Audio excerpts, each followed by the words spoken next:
Let's begin with an explanation of what's happening in and around Eastland County. It's about 100 miles west of Fort Worth. We do have a map for you of where those fires are currently burning.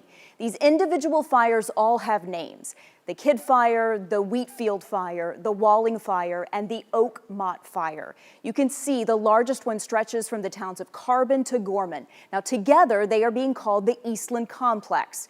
So far, more than 45,000 acres have burned, and it is about 10% contained. Cisco Police and several other law enforcement agencies have confirmed Eastland County Deputy Barbara Findley died last night while trying to save people from these fires. This is a photo being shared by agencies across Texas saluting her service.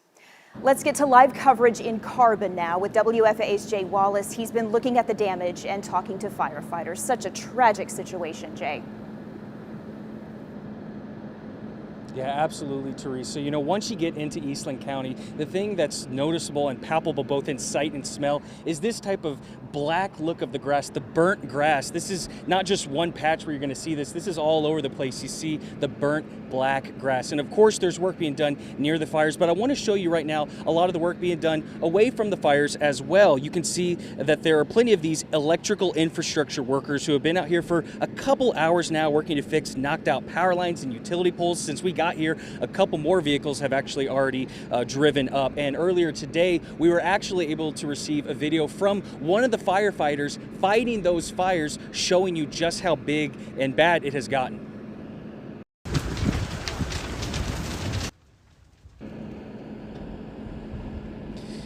Now, this is video from Kokomo, Texas, recorded around 7 p.m. yesterday as the Eastland Fire Department showed up to a nearby barn caught on fire, as well as that tractor you can see. The department says while the barn was lost, firefighters were able to save the house on that property. Now, back at the fire station, the deputy chief tells me they have had a huge influx of donations coming in, really starting this morning. Sharon and Steve Eberline are just two of the people helping. They drove an hour and a half from Annetta, Texas, bringing with them 24 cases of water, 10 cases of Powerade, and the entire stock of eye wash solution from a local Walmart.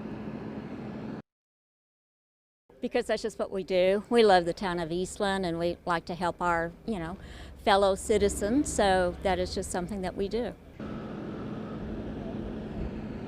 As of 3 p.m. today, the deputy chief says the department has received about 32,000 bottles of water just today. He says all of it will go to a good place and continued donations will be needed. Now, there is still plenty of work to be done here. I've already seen plenty of emergency vehicles, first responders drive by just during this live shot. So we'll also continue to stay out here and keep you up to date. Teresa? Jay, do you have any idea how much support is coming in outside of Eastland County's own resources?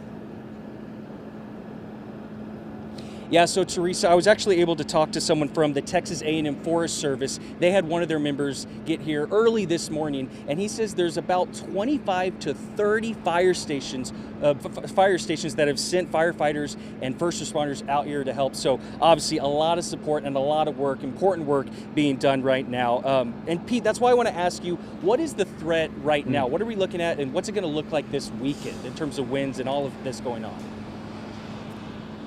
Jay, I apologize. I cannot hear you. I apologize for that. But we do have active fires all across North Texas right now. Of course, the most numerous ones are out here in Eastland County, just south of Eastland, south of Ranger. That's where we have the complex there. But you can see as I step out of the way, there are fires all over the state right now. We're in a significant drought right now across North Texas. And the blue that you're seeing, let me go back to the beginning here if I can. I want to show you where the smoke is. That's kind of that's the way it looks over the weekend. So right now we have a north wind, which is blowing the smoke from this Eastland fire and all the other fires. See that, how it's blowing? Then as the winds shift over the weekend, the smoke starts to blow a different direction. And this map has a lot of blue on it because just a lot of smoke from a lot of these fires over the weekend. But by the end of the weekend, this is Sunday at noon, we'll have a south wind blowing all the smoke to the north. So I do continue to have this elevated fire danger across anywhere from Fort Worth and Denton, and locations off to the west. We'll have a south wind on Saturday, 5 to 15 miles per hour, low humidity, the extreme drought we're dealing with right now, the dormant vegetation. And then on Sunday, we're looking at the Dallas-Fort Worth area. All locations to the west except an increasing risk of high fire threat right where we have the big fires right now due to the stronger winds on Sunday. South 15 to 25, at times gusting up to 30, low humidity, drought, and the dormant vegetation. And look at this, we have burn bans. It's interesting that Hill County and also this is Young County are not under a burn ban. I don't understand what's going on with the county judges in those counties because the fire danger is extremely high.